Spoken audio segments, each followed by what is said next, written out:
Hello again, folks, in 113. Today we're going to be covering section 5.5, and that will be the last of chapter 5 for us. Okay, here's a quick look at the calendar. Today is Tuesday, Election Day, November 2nd. So don't forget to vote if you haven't already by mail. Anyhow, we're covering section 5.5 as per the schedule. The packet that I have for you consists of these pages. This is a diagram I made of different properties that are good to commit to memory in the long run, but at least have on as a reference. There's one missing from here, which is not immediately important. It will be more important in chapter 9, and that is this down here, closure. Nonetheless, I'll mention that, but what's really important is the basics of this diagram. This is reiterating what has already been discussed, which is that there are rational and irrational numbers in the real number system. I like this diagram because it is very concise and it gives you examples of what is what. Everything is encapsulated within real, but irrational is separated from rational. Okay, this diagram down here is very similar to my own. It's just more sideways than, say, vertical. This I swiped from the book if you prefer. This is the same summary, but that's the textbook's incarnation of it. And then there's a worksheet that I made to explain distribution and commutative property. And then there are the examples from the book, right, with the solutions included. All right. So if you're following along, you print that out. I'm going to go through these. And we'll fire up this projector here. It's always two presses. I don't know why.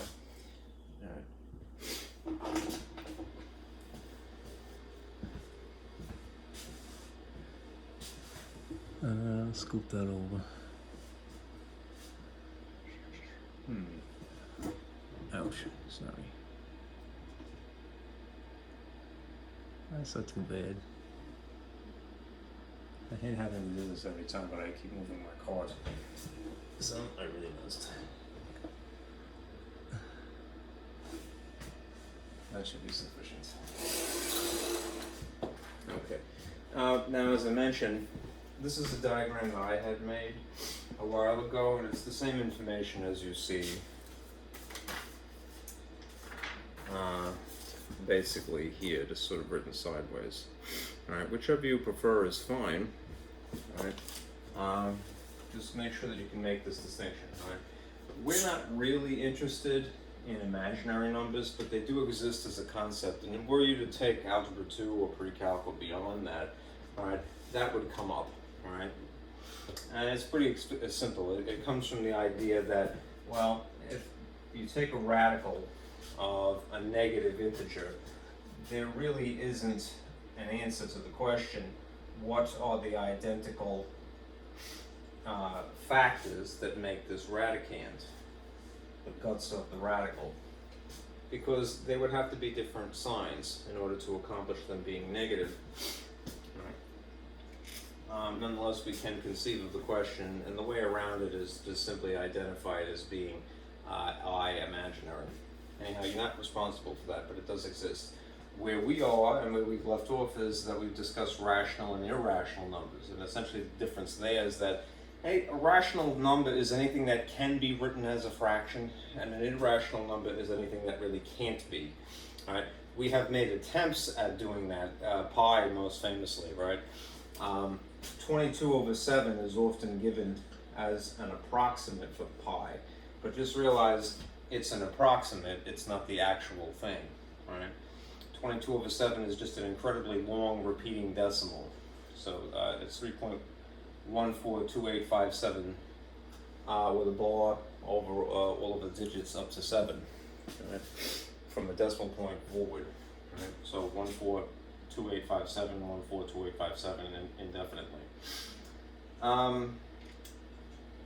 Before I move on, just let me remind you of some set builder or set theory, right?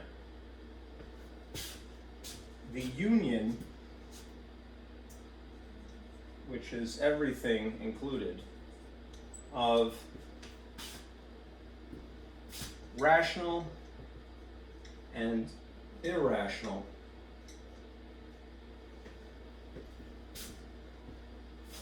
is referred to as the real numbers. Right, so there's an abbreviation for that if you were using fancy braces here. You could put the fancy braces and then on the inside to symbolize that, draw this sort of highly stylized letter R. I would just call it Great Gatsby kind of font, because to me it looks like it's the 1920s style of writing, if you were to really dress it up a bit there. Anyhow, the capital R in that style is referring to what is real, right? And what is real encompasses what is irrational and rational, right? These two things, okay? Another way of reiterating. This is dying. It's not too bad, but put this in the box here. All right, now, how would you classify other examples?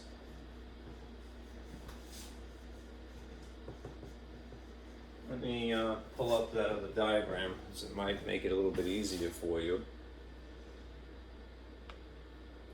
Take a look here.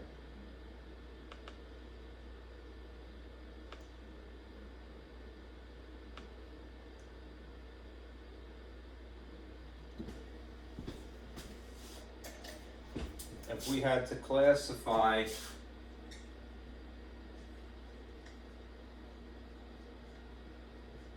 something like 1/4, right?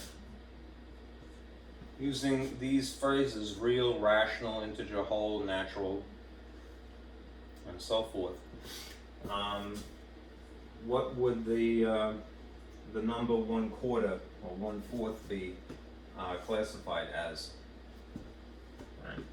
Well, firstly, right, it's not imaginary, so we would call it real, for sure, right?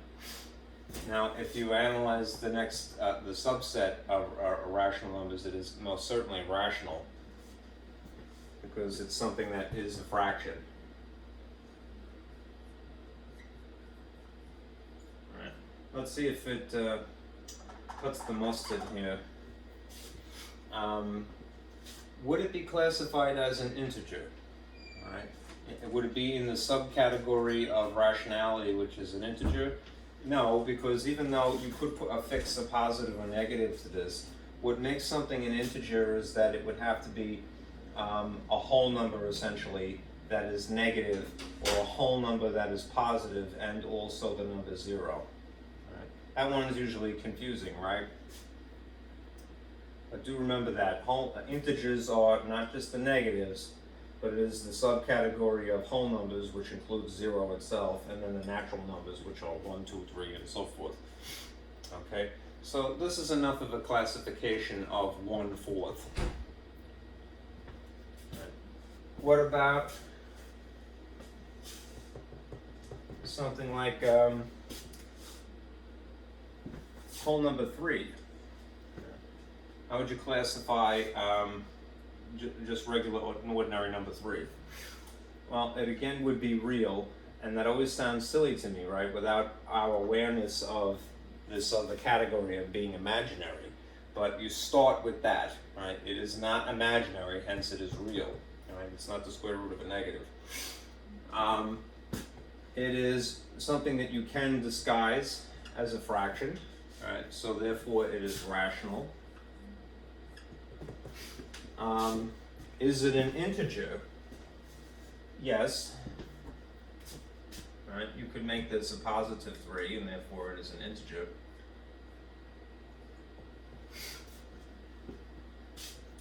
Is it a whole number? Absolutely. Right? It is also a whole number. And is it meet the final requirement here? Natural number? It happens to be natural as well. Alright, so this is just basically a good example of everything. Sorry for the having superimposed it to the point of it being illegible. There you go, that helps a little bit. Alright, the number 3 is firstly real. Rational, you could write it as a fraction, it's an integer, you could affix a sign to it. It's a whole number for sure, alright, and it is a natural number. Okay, one more of these and then we'll move on. And I'll write it in red, hopefully that'll be a little bit more contrasting. What if we were to classify the square root of 2? Well, square root of 2 is real, it's not imaginary.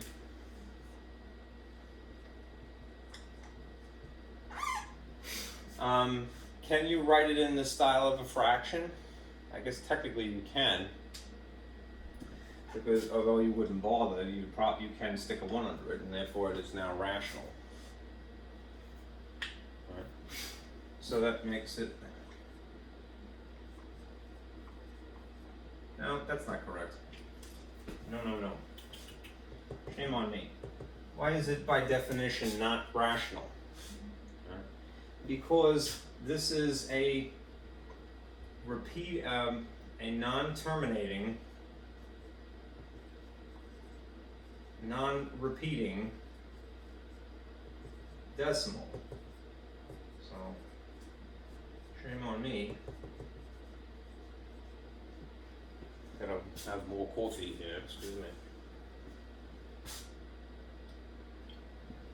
Square root of 2 is famously 1.41, I think it's 42 something, into infinity. It has no pattern to it, as in like it's not 414141, right? And it stretches into infinity. It's non-terminating and non-repeating. If you are a figure that is both those things simultaneously, right, then you cannot be written in the style of a fraction. There is no technique that we have for doing that. Right? So it's real and therefore irrational. Right? It would be over in this other category. Right? Whether it has a sign or not, it's not considered an integer per se. Integers have to be whole numbers with signs or 0 itself. Okay? And that's basically it. Right? Real, irrational, no other classification necessary. This red is becoming a dud. Alright. A sign alone does not an integer make. Okay. Alright. Now take a look at this diagram. This is the one that I made and I'm kind of proud of it. This is the important properties of real numbers that we would be good. It would be to our benefit to know.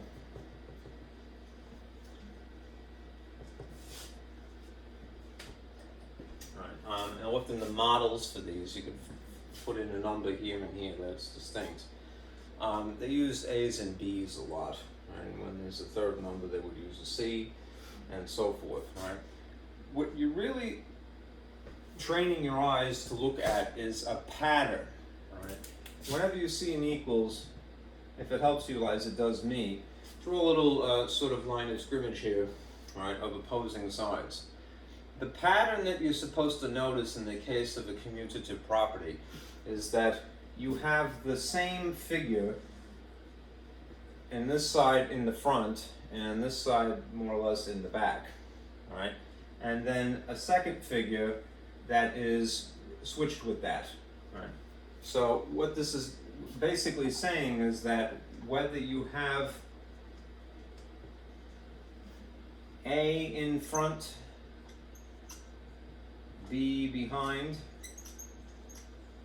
or B in front and A behind, you're guaranteed the same sum in the case of addition, right? If you feel more comfortable, throw some numbers in there just to get it rolling, right? Whether you put 2 plus 3 and you get 5, or you put 3 plus 2, you're still going to get 5. All right? Essentially, what both the commutative and later you'll see the associative property are saying is that the order does not matter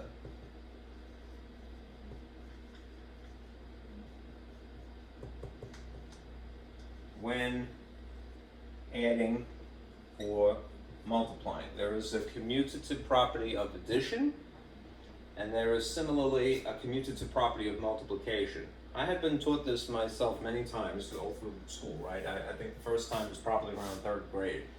And they said, here, write this down. And then again, I did okay. And then later on in junior high, middle school, 6th grade, they said, here, write this down. And I went, okay, and I did it. And then again in high school in algebra, you know, I know that somebody said, here, write this down, it's important. But they never really, at least in my life, you know, with all due respect to my teachers, I don't remember anyone ever explaining that very simple idea, which is that the order does not matter when just adding or multiplying, right? What that is insinuating, without saying explicitly, is that, well, what about the other operations famously, subtraction and division? Notice as you look through this that there isn't a property dedicated to those two things. The order in which you subtract definitely matters. The order in which you divide definitely matters, but not so, right? What's the benefit of knowing that the order does not matter when you add or subtract? It means that you have freedom, right, to do things in the order you feel most convenient. Okay? Let's take a look at associative for a moment here. Oh, what a tangled web we weave, right? In the case of associative property, what you will notice is a distinction, aside from there being a 3rd term here, is that there is a number would be, there would be some kind of grouping, right? So just to highlight that. In other words, and that, remember, when you follow the order of operations in general, what is the purpose of grouping is that it's meant to draw your attention, all right? So you can, if you want to, group these two things together and perform that operation first, all right? Or alternatively, you can group these two things together and perform that operation first. It's not going to matter the sum, because we're talking about addition here, and the products, which we are talking about in this incarnation of it, are going to be the same. So if you like, throw in some numbers again. All right, say that this is 1 plus 2 plus 3, because I'm not too creative. All right, if you put a parentheses here, that would obligate you to perform this operation first, which would be 5 again, and then 1 plus 5 would be 6. Right? If the associative property holds true, then it shouldn't matter which of these I do first. If I did 1 plus 2 first, all right, then I would get 3. Right? And then 3 plus the leftover 3 would again produce a 6. Right? So all's well. Right? Order does not matter when you're adding or multiplying, according to the associative property, according to the commutative property. They're basically saying the same thing, but in two different constructs. Okay? Then there's of multiplication as well. Right? That's very practical for arithmetic. What is more practical, I would argue, not impractical at all, but more practical in algebra is the distributive property. Now, there are two incarnations of this as well. There is the distributive property. In this case, notice the plus here. They would say over addition in this case. And then, notice the minus here, the distributive property over subtraction in this instance. Okay? What you could take advantage of here especially when you don't have like terms. That's why I said it's more practical perhaps, or arguably, for algebra when you have a letter and a number, and you can't really combine them because you don't know what they are, one or the other. Then what you can do to make some headway is you could at least dismiss the parentheses, the process of simplifying, by distributing the outside to each of the inside contents. Remember, distributing is just glorified multiplication, right? And in the model, what we do to symbolize that on this side of equals is to simply affix an A to each of those contents, each of those terms, all right? Again, throw some numbers in here, all right? We'll do an arithmetic example. Let's say that this is 2 times 3 plus 4. Right. You can do the tried and true thing, follow the order of operations strictly, and gravitate immediately towards the parentheses. No one will ever fault you for that, right? 3 plus 4 would indeed be 7. All right. And then perform the multiplication as the last step, right? Because that's what the order of operations would normally dictate you do. Right. And in that instance, you would get 14. Right? But the distributive property does exist, and therefore, because it exists, we have this option where we can perform this multiplication before we perform this addition, right? And the result of that would be that you have 2 times 3 for these two, and that would produce a 6. And then 2 times 4, which would produce an 8, and then add them as an afterthought instead, right? What is 6 plus 8? It is nonetheless 14. Okay. Again, they will bring this up, especially in the position of teacher. This is something that will arise in the course of conversation when you're teaching kids basic arithmetic, order of operations, and such like that. And in this day and age, they might emphasize it as going, well, you know, have the kids do things out of a particular order. If you've ever seen people who have gotten into a fight with anyone online, all right, debating math, which should never happen because it's math. All right, there's no new math, there's just math. There's no sin in looking at something from a different perspective. That's what the property is trying to teach you to do, all right? But just, I would say this to anyone, it has a practicality under certain specific circumstances, right? What's really imperative or really important is to teach people that you have the freedom, right, to do something one way or another, or perhaps a third way, right? That doesn't mean you must do something one way or another, right? Just engage in an act of mental flexibility is the imperative here, okay? Anyhow, the same situation would arise if you have an instance of over subtraction, okay? Again, if you had an algebra problem, and you had like, say, a letter X here and a number 2 here, you may remember these are not like terms, right? If you don't know what X is, then you cannot actually perform the subtraction. But what you can do to make some kind of progress is distribute the 3 to each of the inside contents here. That at least would dismiss the parentheses, right? That may be to your advantage to have that option. So what would you get in this case? You'd get 3x, right? What would you get in this case? You'd get minus still, right? 6, right? And that may not seem too satisfying because, you know, we're all kind of brainwashed from little kids to go, I gotta know what the letter actually is. Unless this is part of an actual equation and this is a model of a property, not an equation per se, all right? There isn't anything else you can do with that. You'd be left with that.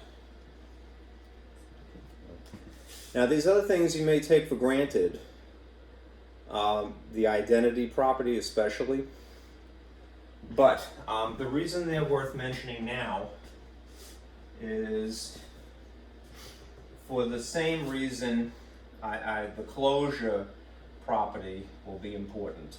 That is to say, it will become important later.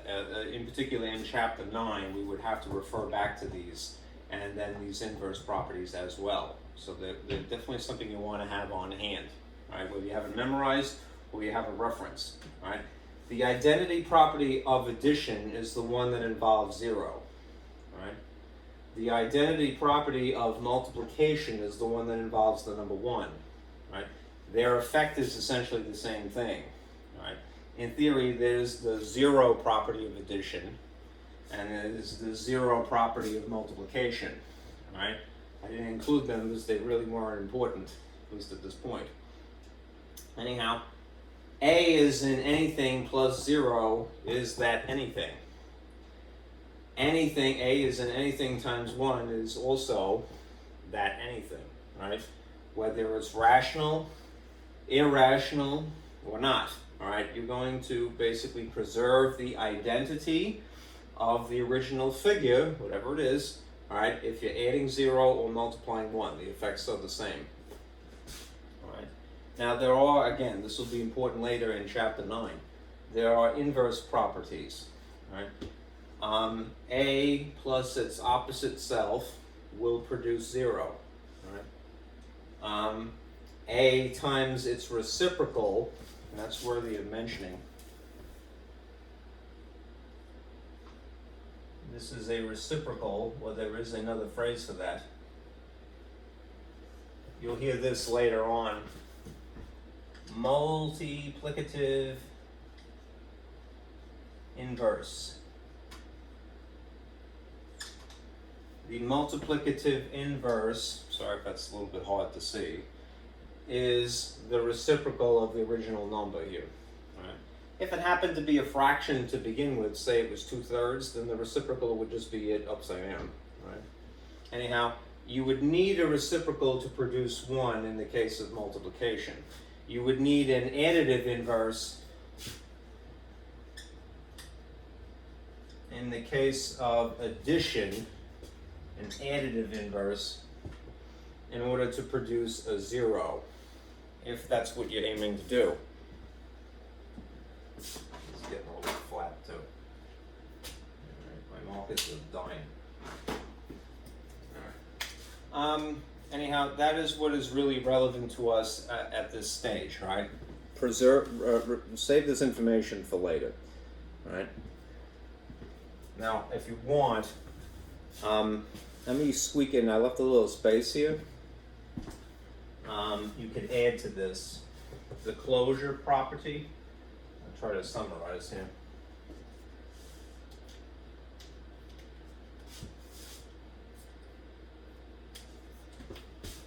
I'll put a little asterisk. Closure occurs when an operation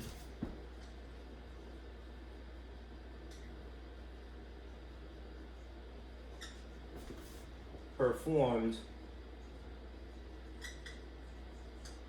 results only in more of the same type of number.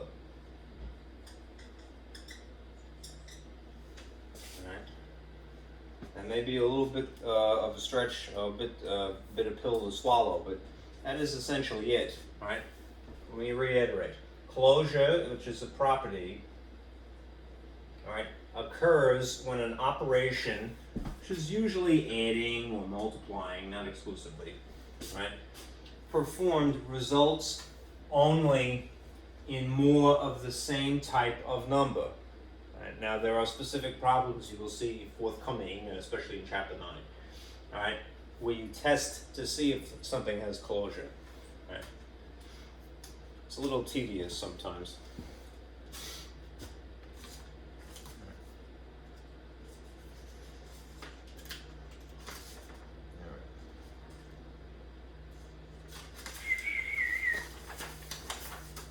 Now, having said that,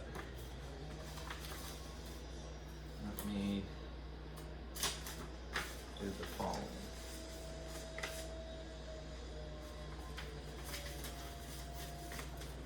Alright, let's do some examples to get your feet wet here.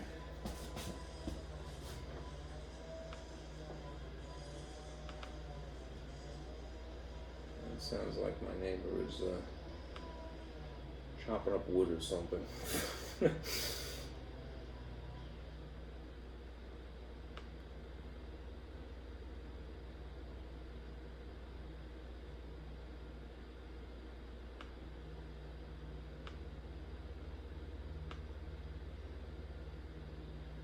Okay, here's an example. What is this?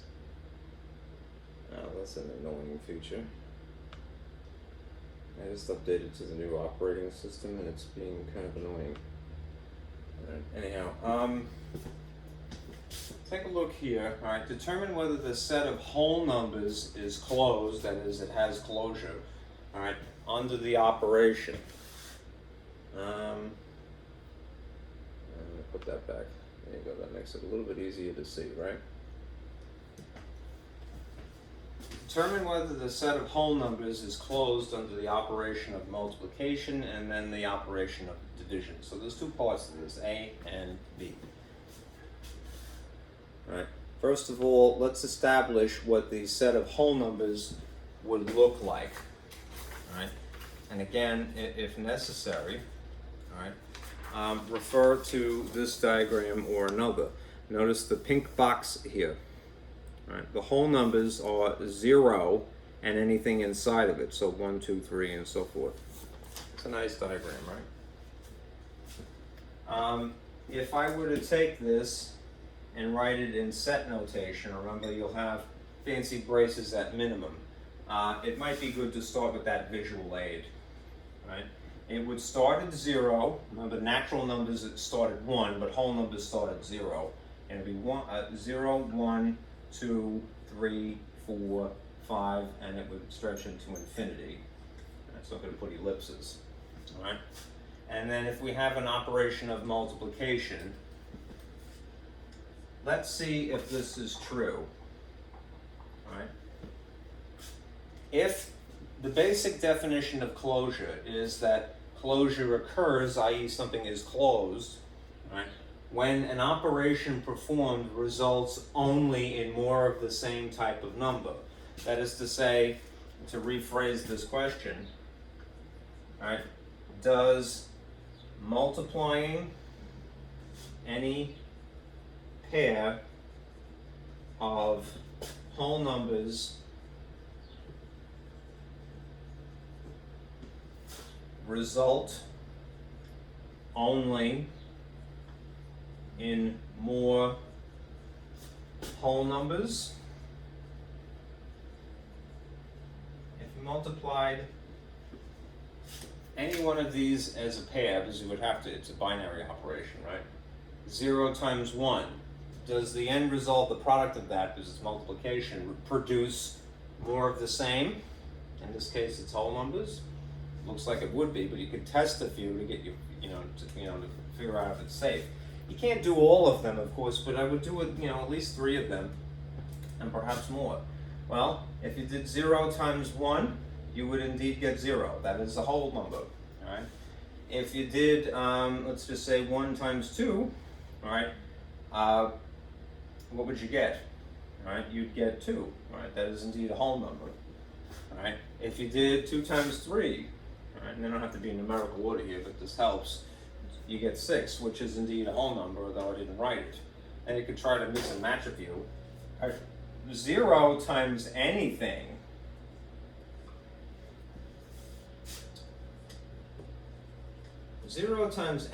is what? Is 0. So you're guaranteed that you're going to get a whole number in that case, because you're going to get the original whole number. Right? Whole, haha, pun intended. Whole is in whole, waka waka. All right. 1 times anything is going to produce that thing.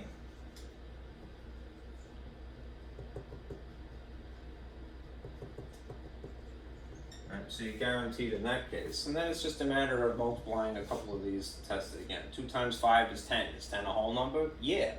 So is it fairly safe to say that the whole numbers are closed under multiplication? You would say yes. Right. Yes. It only produces more of the same type of thing. Right, now for the sake of space, let me just erase this. It's a little alien of a concept, but you know, it's feasible. All right. What about B here?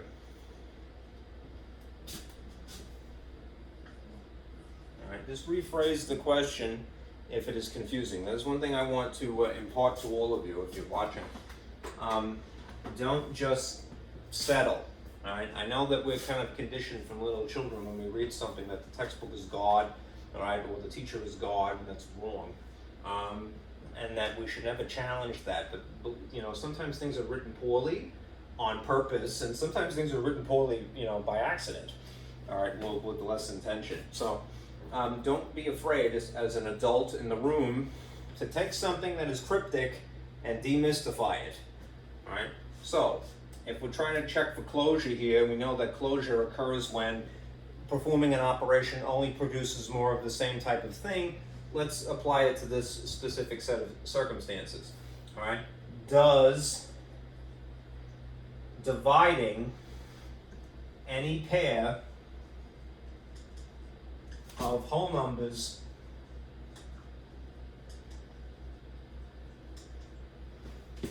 result only in more of the same, namely whole numbers? And now we're going to get in trouble, right? Because we're dealing with division as opposed to dealing with multiplication. So let's test a few here.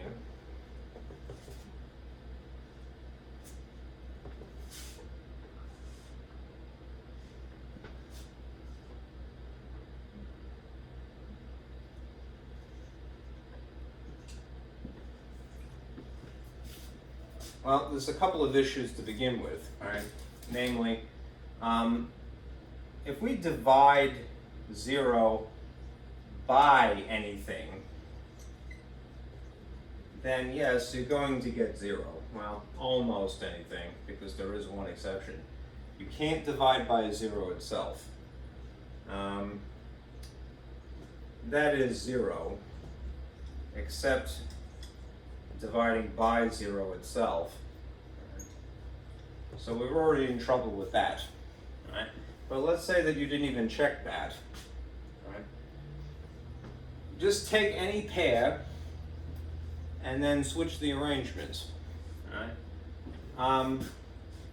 If you did, let's say, 10 divided by 5. Right?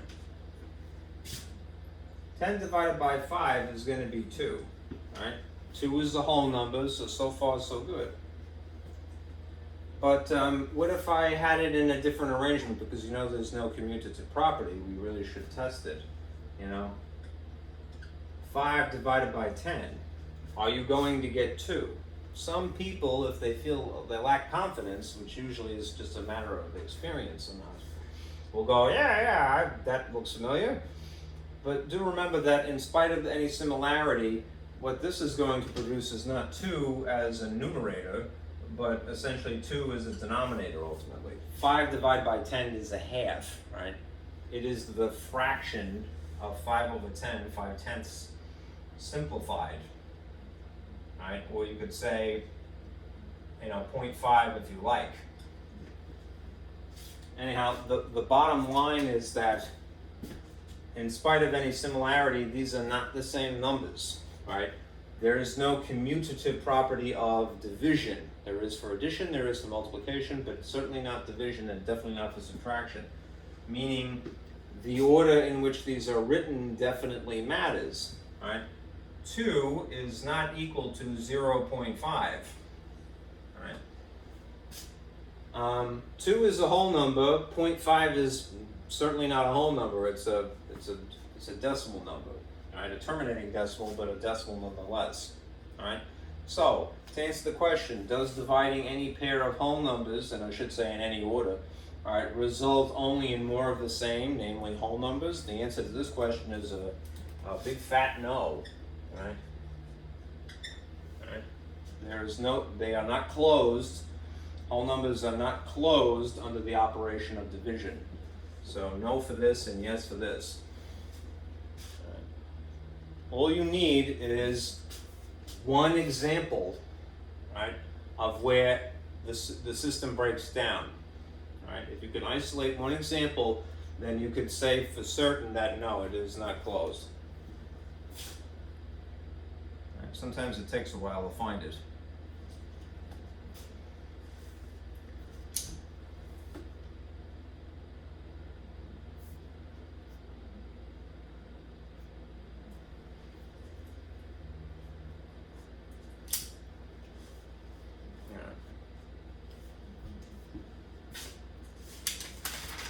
Moving on, let's take an example, look at these that follow from example 2 here. You have to identify the property is all.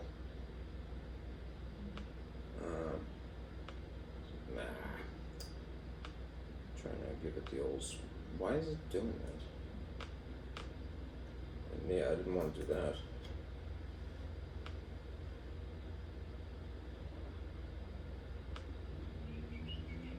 I hate giving away the store here, but sometimes I got to.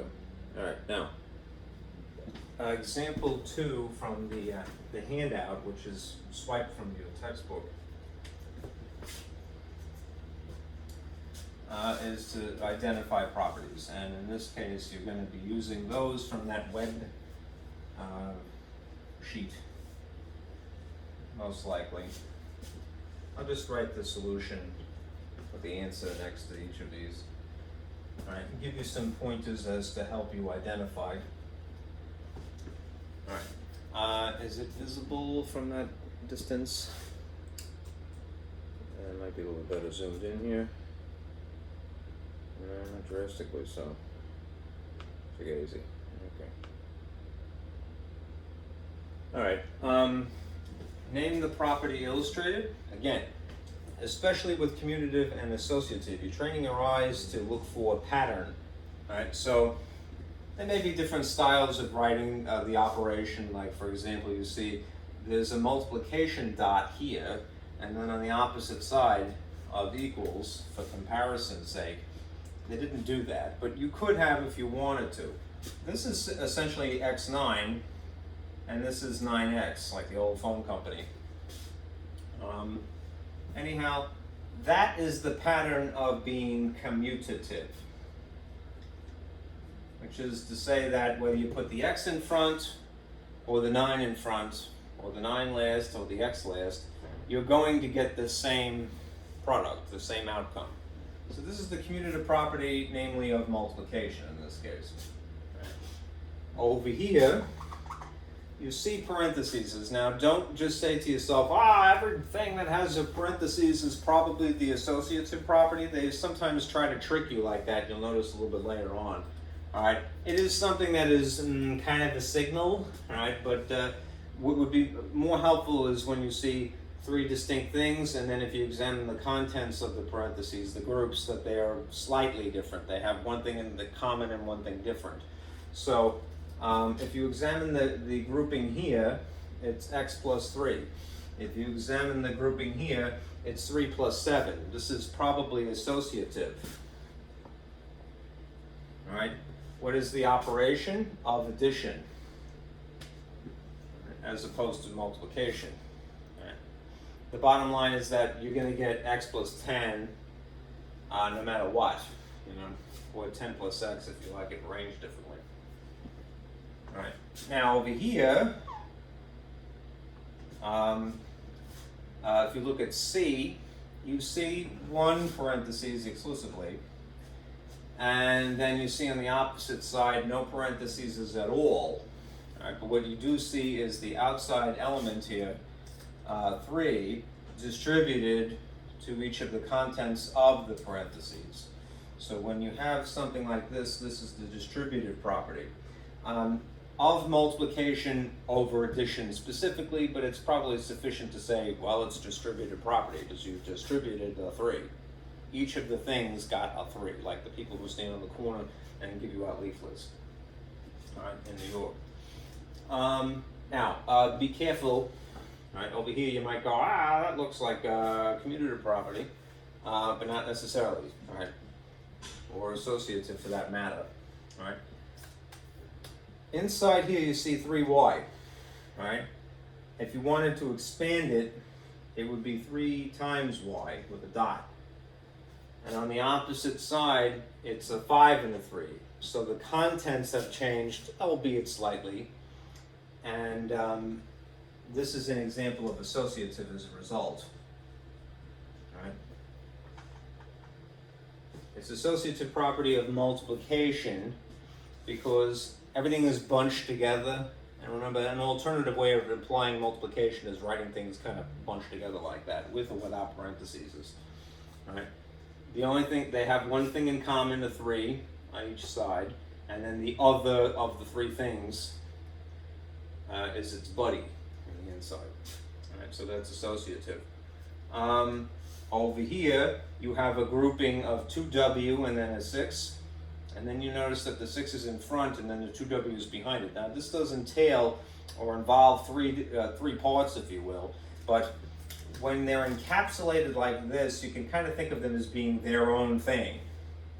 All right, so one thing comprised of 2 parts, granted, but one thing times one other thing, an A and a B, and then a B times an A. All right, this is commutative.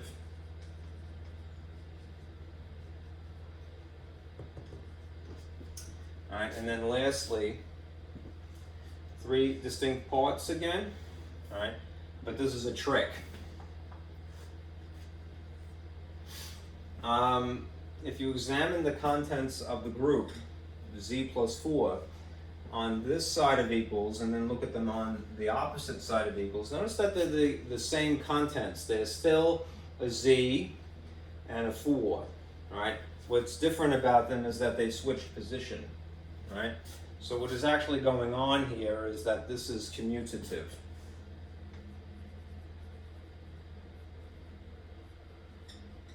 Right? Commutative of addition in this case. Right. Okay.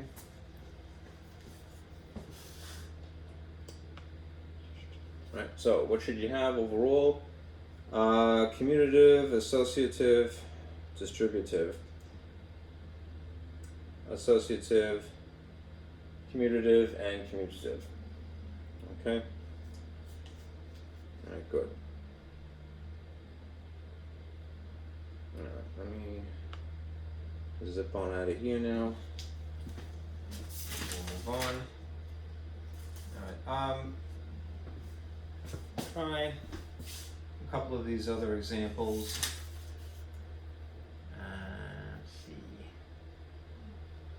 You know what, let me show you my diagram that I drew this a couple of days ago first, and then we'll finish off the last couple of examples, 3, 4, 5. Okay, here's a worksheet to illustrate the point of this.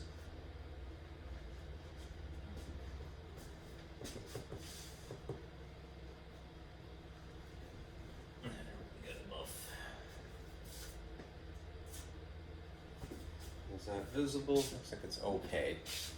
There's 3 parts here. All right, what I'm getting at is that in the case of multiplication, there's the traditional way of doing it, and then there's the more or less strategic way of doing multiplication, which is, i.e., the distributive property. All right. Again, you will get into fights with people, unfortunately, who will go, you only do it one way or the other. Those are people who have not engaged in the act of mental flexibility, right?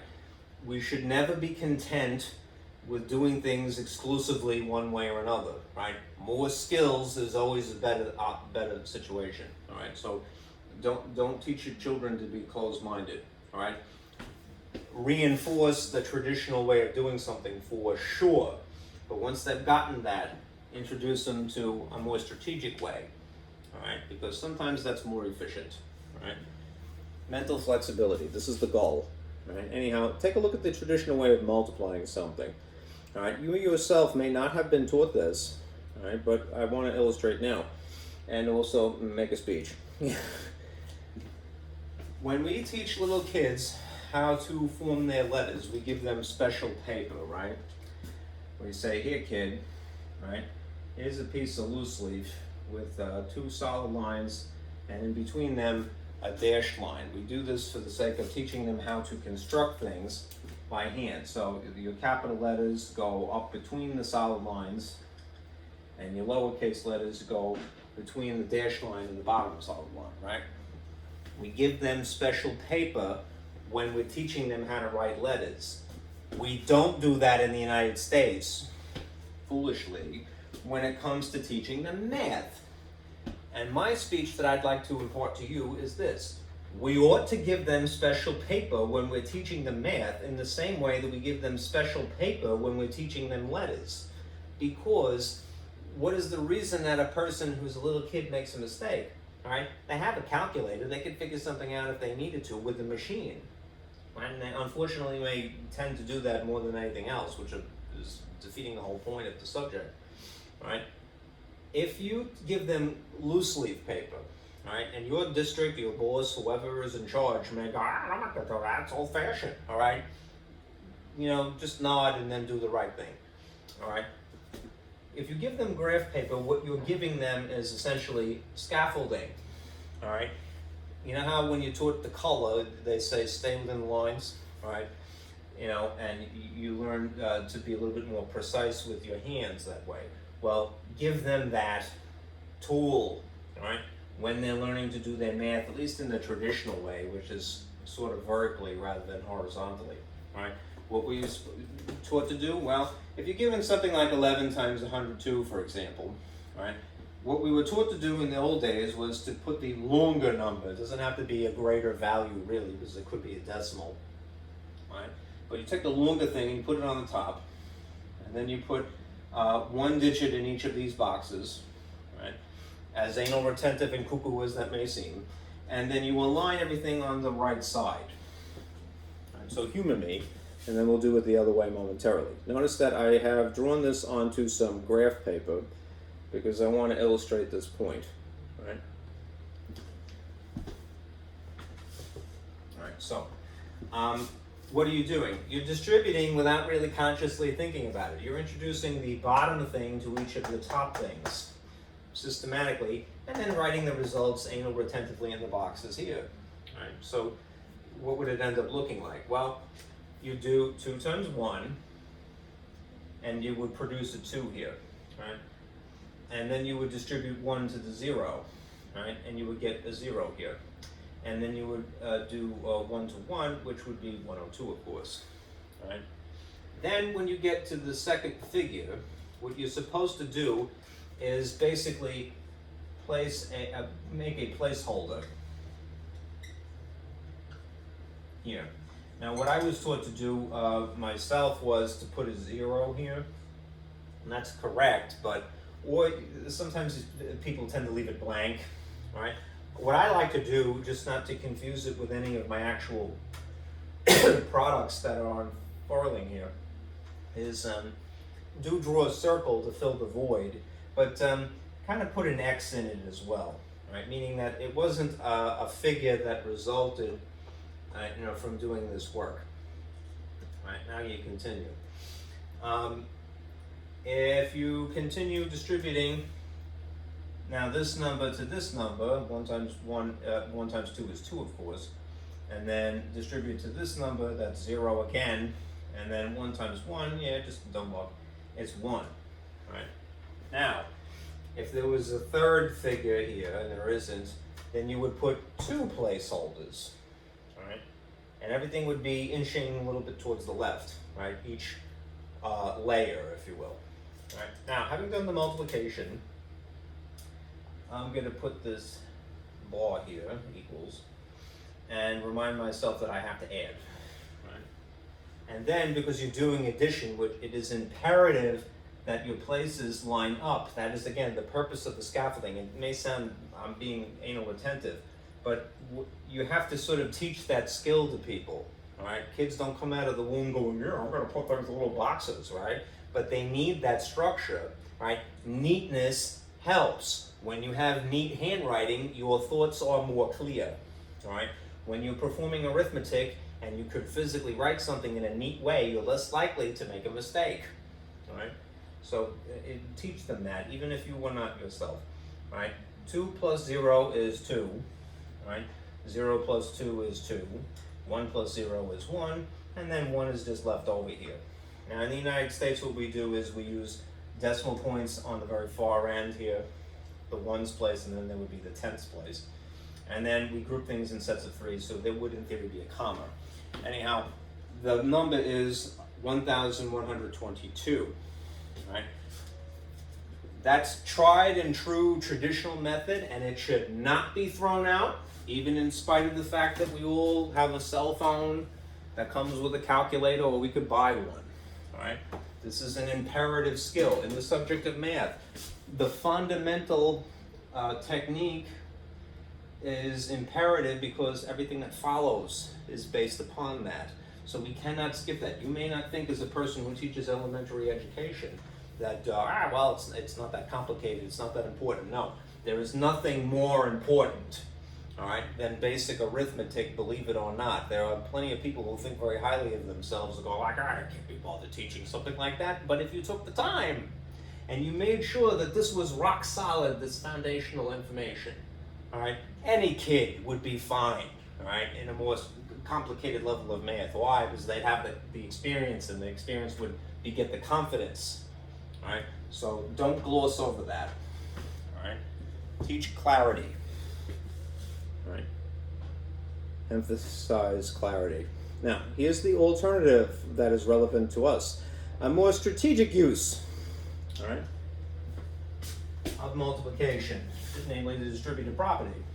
It's the same thing, it's just written in a different style, if you will, all right? You take two figures, all right, and you place the less complicated one perhaps on the outside. So,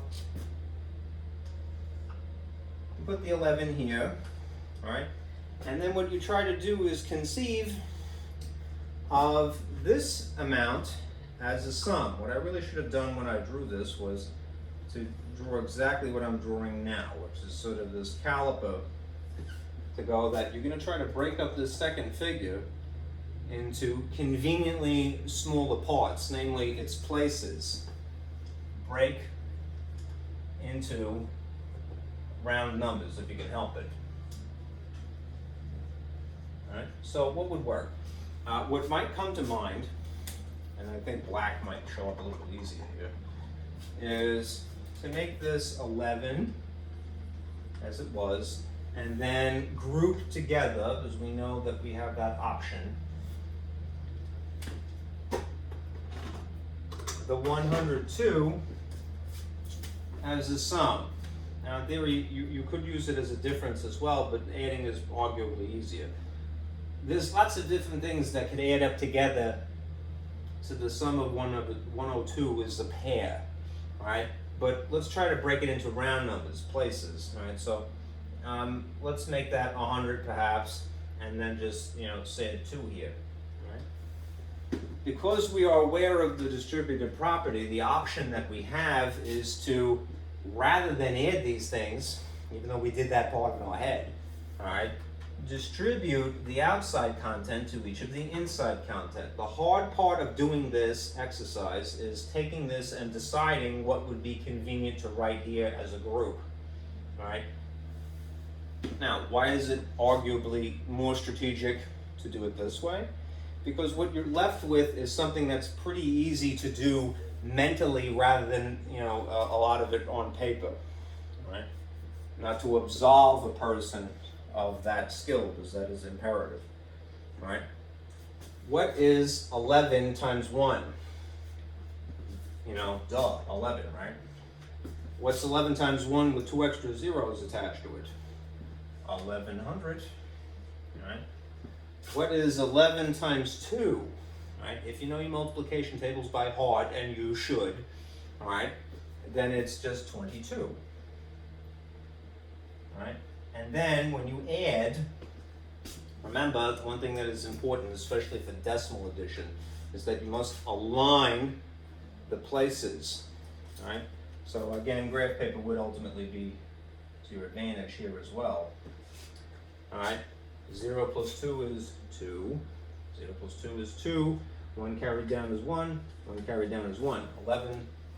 22. So 1,122, regardless of what way you go about the process. Okay. Again, don't throw the baby out with the bathwater. You will hear a lot of ignorant people in charge who will say, "I'll make them do things in an old fashion." All right. Yeah, you don't chisel out things on stone slabs anymore, but that doesn't mean that technique is now suddenly irrelevant. All right? We have to teach our students to be mentally flexible. All right? More skills is better, not less skills. Okay? All right, now, this last thing is just to reiterate the point that neither division nor subtraction are commutative. That means that the order most certainly matters. All right, here's 2 examples to illustrate that. All right.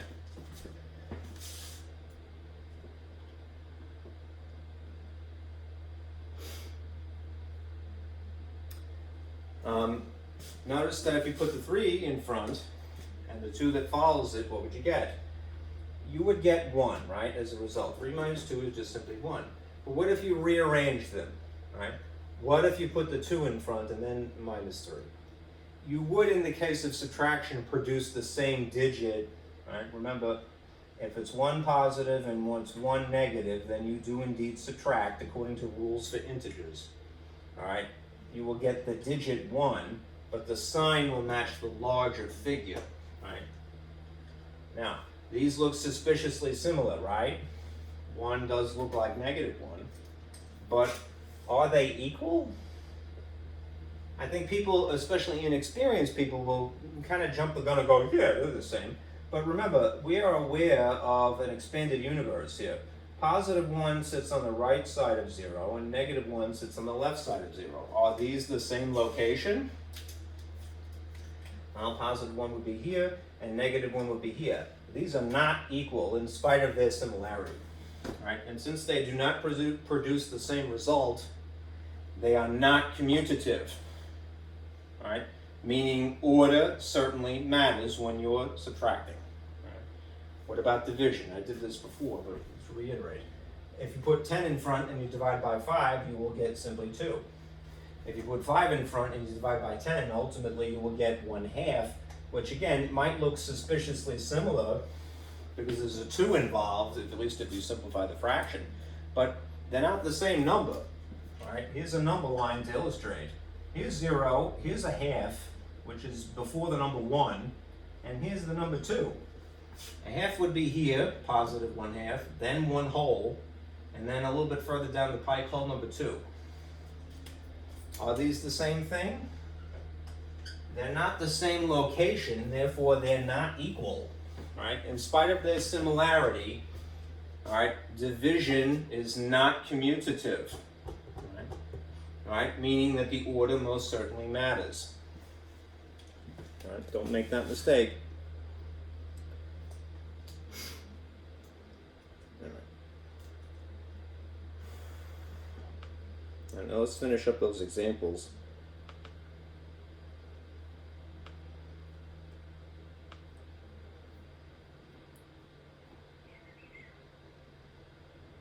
You know what, in this case, I'll just write them.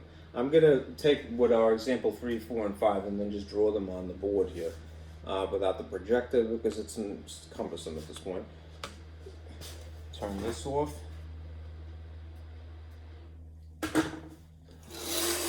Let there be light.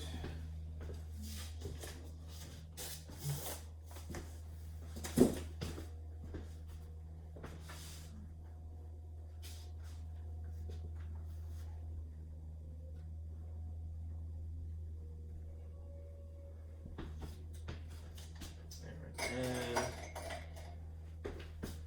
maybe divvy up my board a little bit here.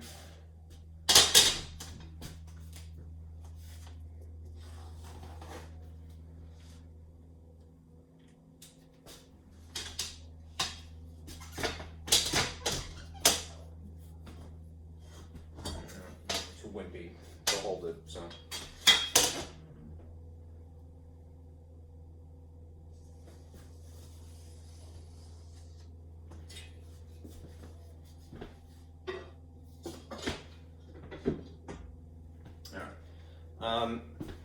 Let's see. If you're looking at the worksheet, the examples portion of it, there are these examples worthy of mentioning. All right. Example 3A, and then B, I guess we'll do that. And then example 4. I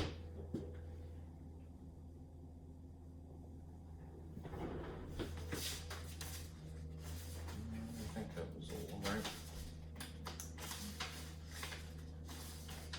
Yeah, okay, good. All right, now in this case, what you end up with, what makes them interesting, is that you see irrational numbers thrown in the mix here. All right, that's not to scare you, it's just to explore the property of distribution. So, I'll put this in red. In the case of 3A, you see 5 times the quantity 2 plus the square root of 3. And in the case of 3B, you have the square root of 7 times the quantity 4 plus the square root of 2. Now, can you punch these into your calculator and get the solution? Absolutely, and you will get a highly precise answer. But what you're not going to get is the exact answer, and that would always be preferred. The exact answer is something that just at best simplifies an irrational number. Right? Remember, not all things with a square root symbol or wrapped around them are in fact ultimately irrational. Like the square root of 4 is 2, right? All right, but these are irrational because they are infinitely repeating, and they have no pattern. Right? So remember, these cannot be written in the style of a fraction because we can't simplify them. Right? These things famously, right? Anyhow, what can we do? Rather than add these two, which would basically get you stuck with the expression 2 plus square root of 3, what we can do if we apply the distributive property is at least eliminate the parentheses, the grouping. We do so by distributing the outside content to each of the inside, right? What is 5 times 2? 10. What's 5 times the square root of 3? Because they're not exactly like, one is a rational number and one is an irrational number, we can't blend them together, right? But as best we could do is simply park them adjacent. So this is being added, so I'll put a plus there, and then this 5 would be more or less a coefficient. It would be something that is sitting outside of the radical square root of 3. Right? This may not seem like much, but this is a simplified expression. You can't break it down any further, and it preserves all of the infinity without rounding of square root of 3. So it is ideal as in math world standards here. What's going to happen here is more or less the same thing. You're going to distribute the outside content because adding them would be impossible, really. Right? But in the case of the square root meeting square root, we do have a rule established. We have the product rule for radicals. Remember the product rule.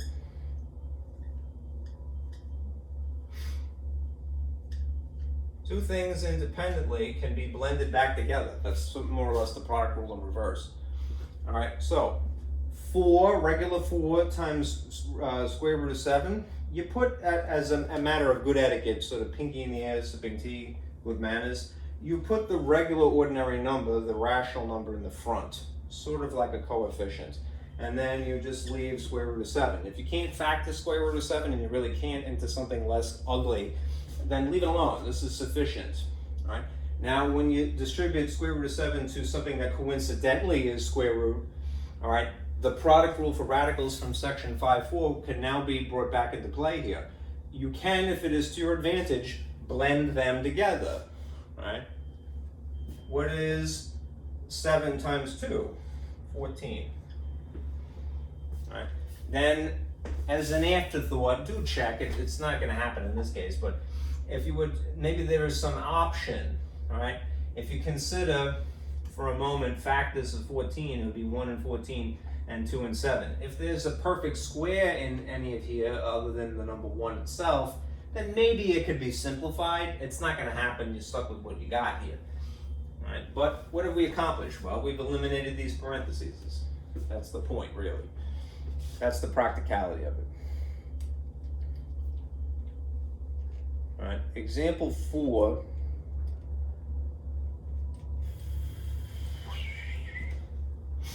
Is just using the distributive property. All right. You see 2 times x plus 5, and that's it. All right.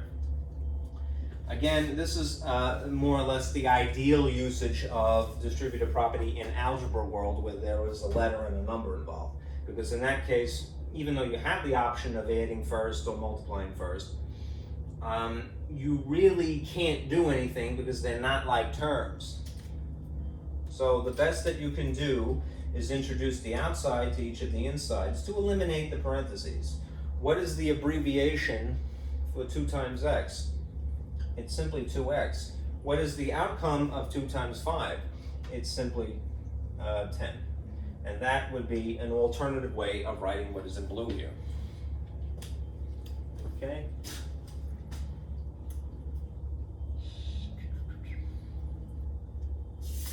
Take advantage of the convenience when you feel comfortable doing that.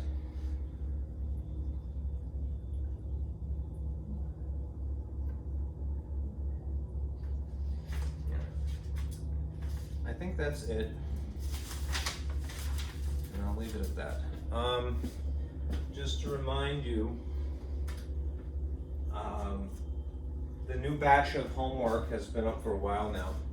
Because we're past the midpoint of the semester, so they're due the 15th of December, the whole kit and caboodle. But don't wait till then. All right, a lot of folks have, I suppose, innocently, but they kind of wait until the last minute to try to do this stuff. Don't do it in this case, especially because the stuff from chapter 9 is like alien hieroglyphics. You don't want to wait until then. All right, so do section 5.5, ideally this weekend, in my lab, and then you'll be good to go, right? What we're going to start